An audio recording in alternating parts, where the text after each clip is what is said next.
Have you ever had a neighbor who appointed themselves the supreme ruler of the street, whose main source of joy seemed to be derived from the misery of others?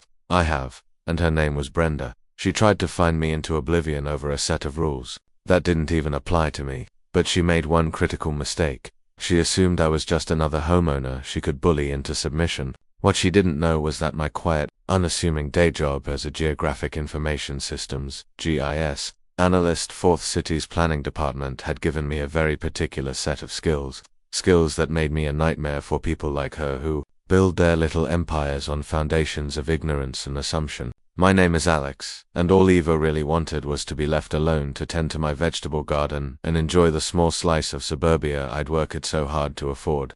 I'm not a confrontational person by nature. I prefer logic to shouting and data to drama.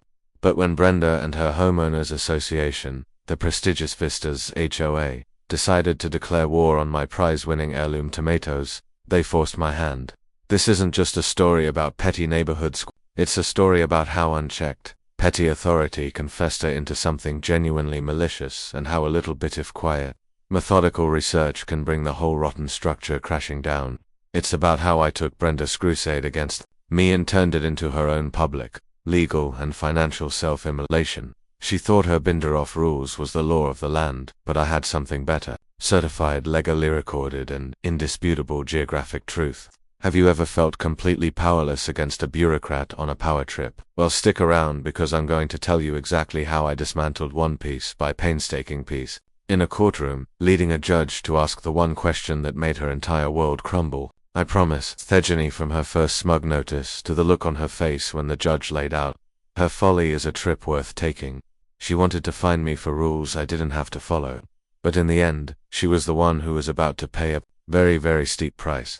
The whole ridiculous saga began on a sunny Saturday. I was in my front yard gently staking a few beefsteak tomato plants that were showing exceptional promise. It was my sanctuary, a small patch of green in a world of beige houses. That's when I saw her marching across her perfectly manicured lawn, a clipboard clutched in her hand like a scepter. This was my first real interaction with Brenda, the self-appointed president of the prestigious Vistas HOA. She had a tight-permed helmet of hair that didn't move in the breeze, and a gaze that could curdle milk. She stopped at the edge of me lawn, deliberately, not stepping onto my property, and cleared her throat with a sound like grinding gravel. UHA Section 4, Subsection C of the prestigious Vistas Covenants, Conditions, and Restrictions clearly states that all landscaping must be ornamental in nature. Vegetable gardens are expressly prohibited in front-facing yards. I blinked, holding my trowel. I'm sorry. Who are you? I asked, genuinely confused. Her face tightened. I am Brenda Miller, president of the Homeowners Association, and you, sir, are in violation. She made a checkmark on her clipboard with a flourish. You'll receive the official notice of violation and the initial fine of $200 in the mail. A subsequent fine of $50 per day will be levied until the violation is rectified.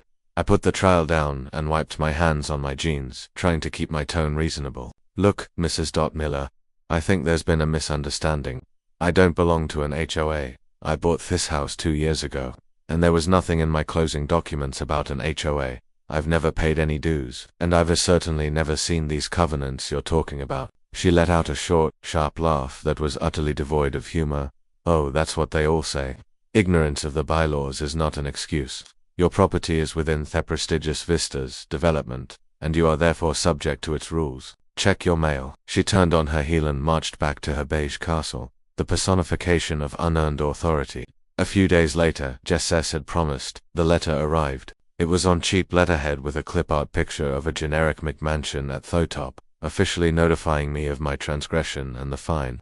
My first step was to do what any reasonably person would do. I called the phone number listed for the HOA. Brenda answered.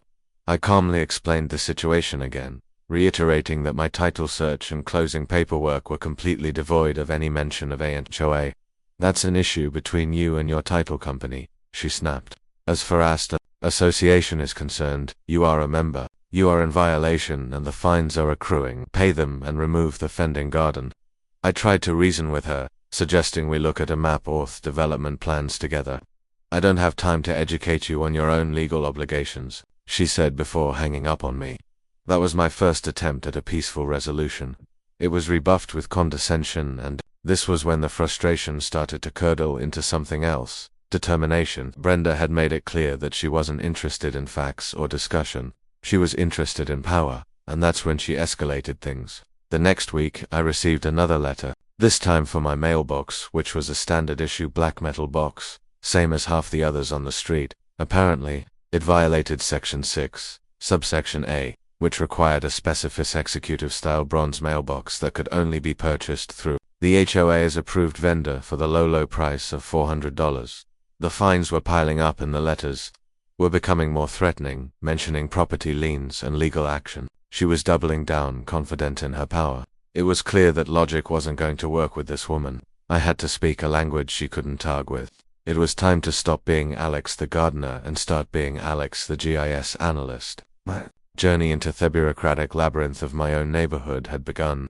My initial frustration had now been replaced by a cold, methodical focus.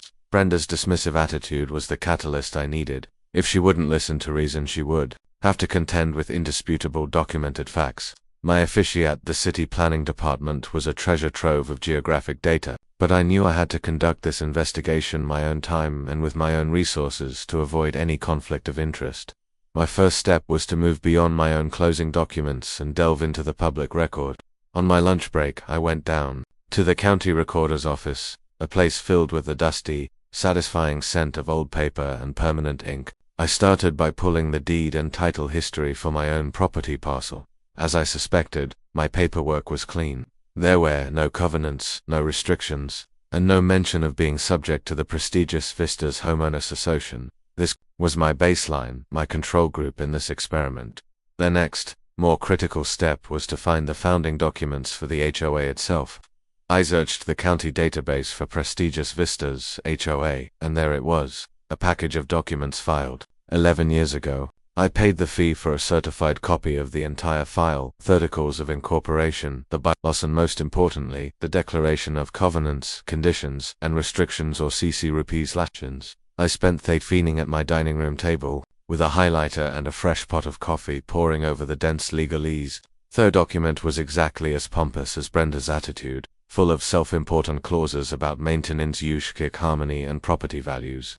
Then I found the section I was looking for, Article 2, Property Subject Author's Declaration. This was the key. It legally defined the geographic boundaries of the HOA's authority, and it didn't just give a vague description. It referenced a specific official document, or lots contained within the plat map of the prestigious Vistas subdivision, as recorded in Plat Book 68, page 42 of the official records of this county.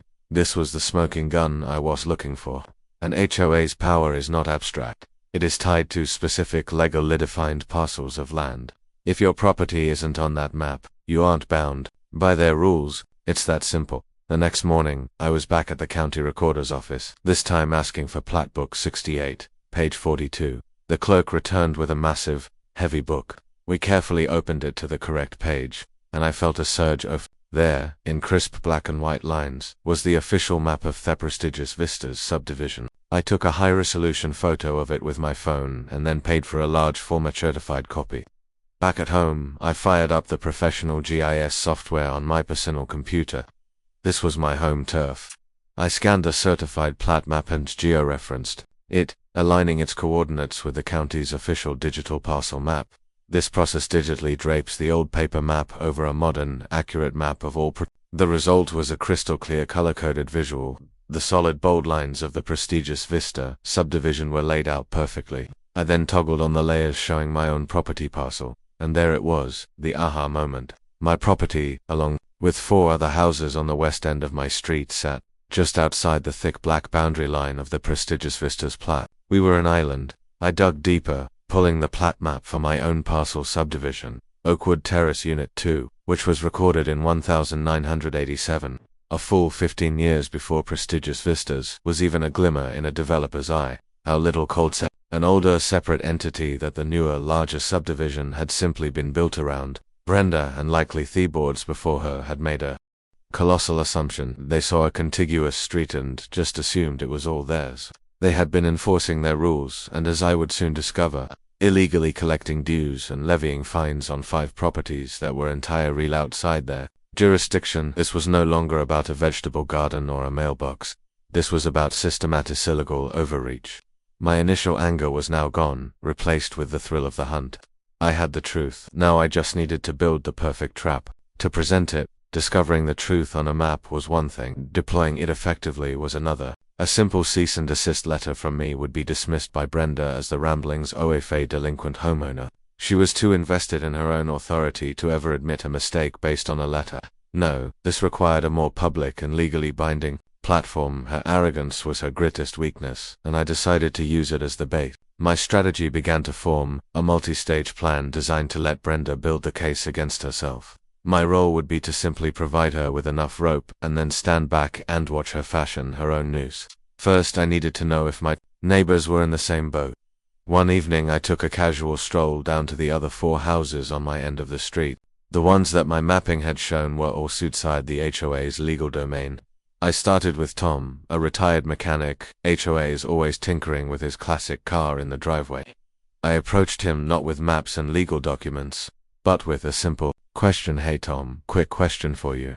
I've been getting these violation notices from the prestigious Vistas, HOA. Do you pay dues to them? Tom sighed and wiped his hands in a rag. Pay them? Of course, I pay him. As to, got a $300 fine last spring because my trash cans were visible from the street 6 hours after pickup. That woman, Brenda, she watches the street like a hawk. I pressed gently. Did you know you were in an HOA when you bought the place? He shrugged. Didn't think so at first. House was paid off for years before that development went in. Then about 10 years ago we all started getting these letters saying we were now part of prestigious Vistas and dues were mandatory. A few of us grumbled, but they threatened us with lawyers, and it was just easier to pay the couple $100 a year than to fight it. It was the same story at the other 3 houses. A young couple, the Garkers, had been fined for their children's brightly colored playset in the backyard. An elderly widow, Mrs. Gable, was in a constant state of anxiety about the length of her grass. All of them had been absorbed into Brenda's little thief through intimidation and paperwork, never questioning the fundamental premise of her authority. They had been paying dues and fines for years, completely unaware that it was all a sham. I didn't reveal my findings to them just yet. It was too early. I needed the conflict to be squarely between me and Brenda. But I now knew I had potential allies. A silent chorus of wrong neighbors who would have a vested interest in the outcome. My next move was one of strategic silence. I stopped responding to Brenda's notices. I didn't answer her calls. I let the fines for my illegal vegetable garden and non-compliant mailbox accumulate. Each new letter that arrived in the mail, with its increasingly hysterical tone and inflated dollar amounts, was another brick in the wall of evidence I was building. The total soared past $1,000, then $2,000. The letter started mentioning a property lien and imminent legal action. This was exactly what I wanted. I needed her to be the one to escalate this to an official legal forum where my evidence would have the weight of law behind it. I was betting on her overconfidence. She would see my silence not as a strategy but as the cowardice of a guilty man, hoping the problem would just go away. In her mind, she probably bragged at the HOA board meetings about the problem homeowner on Elm Street that she was finally bringing to heel. Meanwhile, I was spending my evenings preparing my counter-offensive. I wasn't preparing alleged defense. I was preparing a technical presentation. I created large format poster-sized printouts of my maps. The first was the official prestigious Vistas plat map with its boundary line highlighted in a bold, aggressive red. The second map overlaid this boundary onto the current high-resolution aerial photograph of our neighborhood, making it incredibly easy to see which houses were in and which were out. The final and most damning visual was a side-by-side comparison of the legal property descriptions from my deed and the HOA's founding documents. They were fundamentally irreconcilably different. I compiled everything into a professional portfolio complete with certified copies of all the documents she'd pulled from the county. My strategy was set. Let her sue me. Let her drag me into court. She thought she was building a case against me, but in reality, she was just setting the stage for her own spectacular downfall. The final demand letter arrived via certified mail, as your sign that Brenda felt she was moving in for the kill. It was dripping with legalese she had likely copied from a template online, demanding payment of $2,850 in accumulated fines within 10 business days, or the association will have no alternative but to pursue all available legal remedies, including but not limited to filing a lawsuit in small claims court and placing a lien against your property. I actually smiled as I signed for it. This was the invitation I had been waiting for. I found the letter in my growing portfolio and, true to my strategy, did absolutely nothing. I continued to water me tomatoes. I continued to collect my mail from my perfectly functional non-bronze mailbox. I could feel Brenda's impatience radiating from across the street. I would occasionally see her staring at my house from her front window, her silhouette a rigid monument to indignation. The 10 days passed, then 20. Just as I predicted, her hubris couldn't tolerate my defiance. A little over a month after the final demand, a county sheriff's deputy served me with a summons. The prestigious Vistas Homeowners Association, Inc., was suing me, Alex Parker, for $2,850 in unpaid fines, plus court costs. The court date was set for 6 weeks out. It was perfect. This waste-exact arena I wanted. Small claims court is often seen as a place for minor disputes. But it has one key advantage. The rules of evidence are more relaxed, and judges are often more interested in common sense and clear proof than complex legal maneuvering. It was a form designed for the kind of straightforward vol evidence I had prepared. My opponent wouldn't be a high-powered attorney. It would be Brenda herself, armed with nothing but her binder and her bluster. During those 6 weeks, Brenda's overconfidence became a neighborhood spectacle. She made it a point to tell anyone who would listen that she was finally taking the man on Elm Street to court. Tom, my neighbor with the classic car, told me she'd cornered him by his driveway to give him a blow of my flagrant disregard for the community. She was painting herself as the heroic protector of property values and me as the villain, intent on dragging the neighborhood into chaos. This narrative she was building was a gift. The higher she built her pedestal, the harder the fall would be. I, on the other hand, remained quiet. I simply told the few neighbors who asked that I believed there was a misunderstanding, and I looked forward to resolving it in court. My calm demeanor seemed to unnerve Brenda more than any argument would have. She expected shouting, threats, a lawyer's letter. She got quiet compliance. It didn't fit her script. The weekend before the court date, I did own final piece of preparation. I visited Tom, the Garcus, and Mrs. Gablegain. This time I brought a single, simple document for each of them. A copy of the official HOA plat map with a red boundary line and a highlighter marking their own property as buying outside of it. I explained simply and calmly what I had discovered. I showed them that for years they had been paying dues and fines to an organization that had no legal authority over them. Their action was a slow dawning wave of shock followed by anger. Tom slapped his forehead. Mrs. Garcia's jaw dropped. Mrs. Gable just kept whispering, all that worry for nothing. I didn't ask them to come to court or to testify. I simply said, I am presenting this evidence in court on Tuesday. Whatever happens, you should know your rights. I knew that by planting this seed, the aftermath of the court case, whatever it was, would have roots. I had armed them with the same truth that I was about to deploy.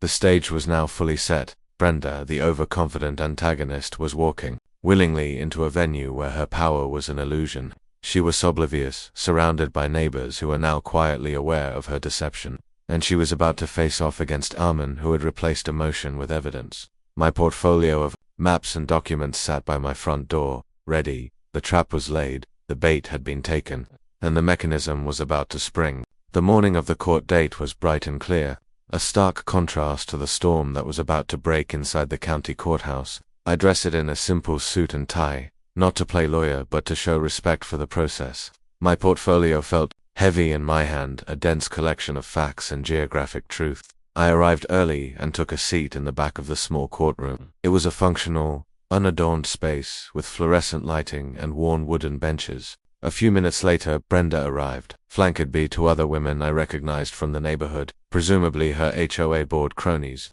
Therefore moral support and tiredness. Her glorious victory. Brenda was dressed in a power suit that seemed a size too tight, her expression a mask of smug certainty. She carried her sacred binder 3 in thick and filled with tabs, which she placed on the plaintiff's table with a loud definitive thud. She glanced back at me, gave a short, triumphant sniff, and turned away. She didn't see a man with a plan.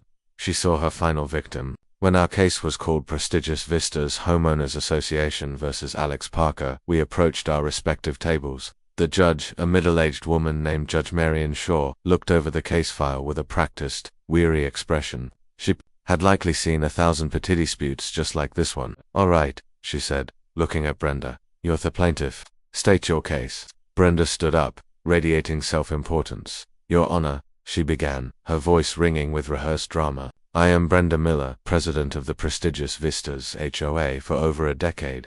Our association has worked tirelessly to maintain the aesthetic beauty and property values of our community, as laid out in our covenants, conditions, and restrictions." She opened her binder. "The defendant, Mr. Parker, moved into a community 2 years ago and has shown a flagrant and continuous disregard for the rules that all of his neighbors abide by."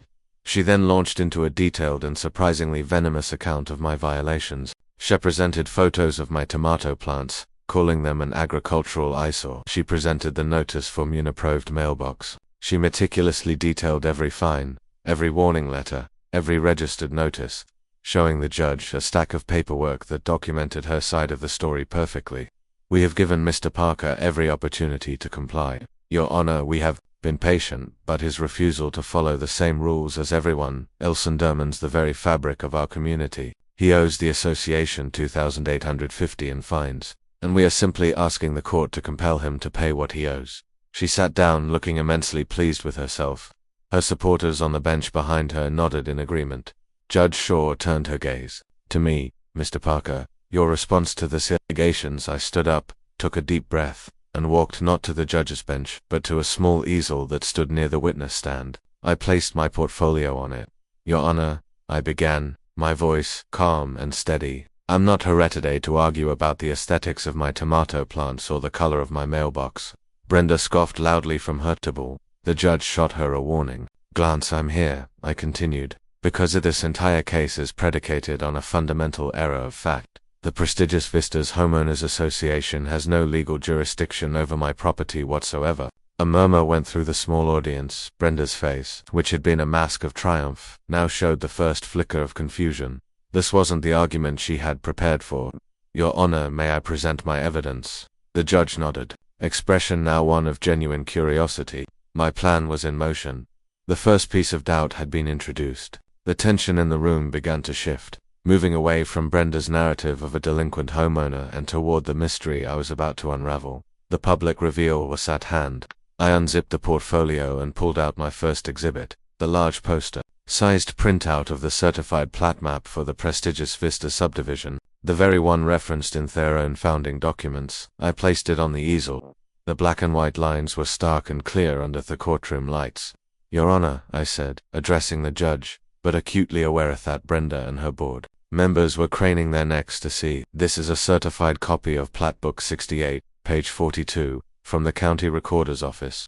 According to the HOA's own CC Roops, this document legally defines the boundaries of their association. Everything inside these bold lines," I said, tracing the perimeter with my finger, "is part of prestigious Vistas. Everything outside is not." I then took out a red marker and made a small neat X on the map. "My property, Lot 12 of Thedges and Oakwood, Terrace Unit 2 subdivision, is located right here." The red X sat clearly, undeniably, about a quarter of an inch outside the boundary line. Brenda shot to her feet. "Objection. That's just a drawing. Our community map shows his street is included." Judge Shaw held up a hand. "Sit down, Mrs. Miller. This is a certified plat map from the county. It's Your community map, unless it's been officially recorded, is indeed just a drawing. Please continue." Mr. Parker. The objection was exactly the panicked outburst I had hoped for. It showed the judge that Brenda was operating on assumption, not fact. I replaced the first map with my second exhibit. This was the geo-referenced aerial photograph with the plat boundary laid over it in a bright semi-transparent red. Now, the abstract lines were overlaid on a real-world image of houses, lawns, and streets. The visual was devastatingly simple. You could see the red boundary line running along the backyards of the houses across street, then jogging neatly behind my property and the 4 others on my side. "As you can see, Your Honor," I explained, "the prestigious Vistas development ended precisely where the older Oakwood Terrace subdivision began. My property, along with 4 of my neighbors' properties, was never incorporated into the new therefore never became subject to its HOA." Brenda was now furiously flipping through her binder, her face flushed. She was looking for something, anything, to refute the image on the easel. She was finding nothing but bylaws and violation notices. I moved to my final piece of evidence. I handed a packet directly to the bailiff to give to the judge. In that packet, Your Honor, you will find certified copies of the prestigious Vistas, CCRS, my property deed, and the original deed for the Oakwood Terrace subdivision filed in 1987. You'll note that my deed contains no covenants or references to this HOA. More importantly, the HOA's own documents legally bind their authority to a plat map that explicitly excludes my property. There is no subsequentum, no record of annexation, nothing in the public record that would legally place my home under their authority. Judge Shaw spent a few minutes silently reading the documents I had provided. The only sound in that was the rustling of paper. Brenda sat frozen at her table, her confidence completely evaporated, replaced by a dawning horror. The judge finally looked up, her gaze fixed not on MAM but on Brenda. Her voice was cold and sharp. "Mrs. Miller," she said, dewness in her tone now gone, replaced by a steely edge. "Mr. Parker has presented certified legally recorded documents, showing that his property is not and has never been part of the prestigious Vistas development." She paused, letting the weight of the statement settle in the silent room. Then she asked the question that brought the entire charade crashing down. "So, can you please explain to this court why you are attempting to enforce these rules and levy thousands of dollars in fines against a man who isn't even a member of your association?" The judge's question hung in the air.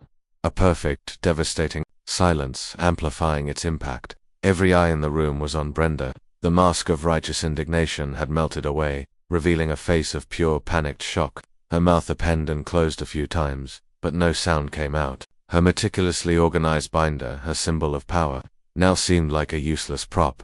She fumbled with its pages, her hands trembling slightly. "But he's on our street," she finally stammered, the argument sounding pathetic even to her own ears. We just assumed." "You assumed?" Judge Shaw's voice was dangerously quiet. "You assumed you had the legal authority to find this man. You assumed you could threaten him with a lien on his property. The law, Mrs. Miller, does not run on assumptions. It runs on what is recorded in documents like these." She gestured to the pile of certified papers I had given her. "You have brought a lawsuit here today that has absolutely no basis. In fact, you haven't just wasted Mr. Parker's time. You have wasted the court's time." Brenda's two supporters on the bench behind her were no longer nodding in solidarity. They were staring at their feet, trying to become invisible. Their public humiliation was radiating off Brenda in palpable waves. The judge wasn't finished. She turned her attention back to the file. "I also have a question about these fines. You've been levying them for some time.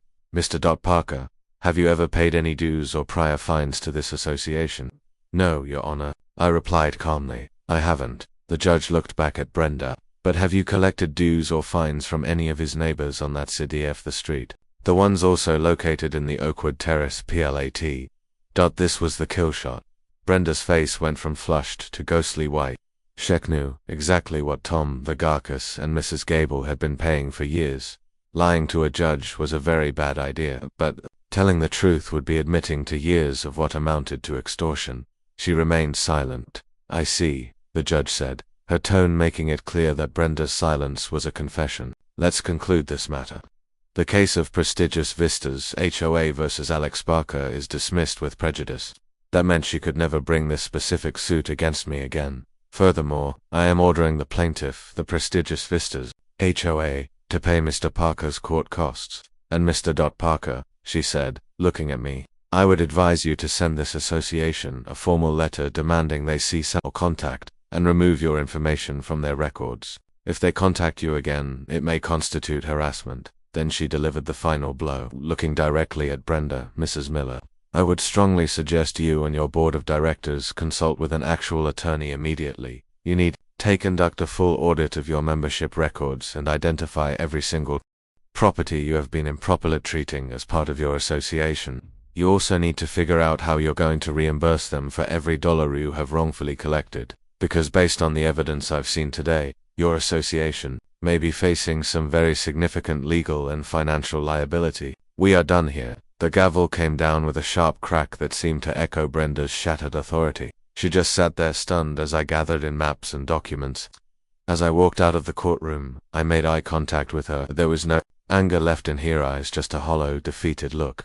The queen had been deposed, not by a rebellion, but by a librarian. Her little kingdom, built on a foundation, or for thin assumptions, had been demolished by the weight of actual paper. The aftermath of the court caseos, swift and decisive, News of Brenda's public takedown spread through the neighborhood like wildfire. Tom, who had been unofficially designated as the street's correspondent, called me that evening. He said he had seen the court summons and decided to show up and watch from the back, and that the moment the judge asked Brenda the question, the look on her face was, in his words, worth more than all the dues I ever paid her.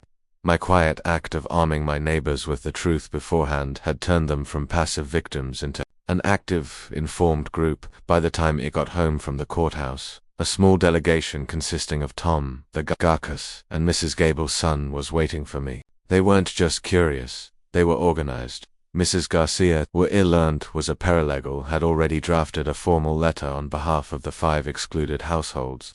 It cited evidence from my court case and formally demanded a full refund of all dues and fines ever paid with interest, along with a written apology and confirmation that their properties had been permanently removed from the HOA.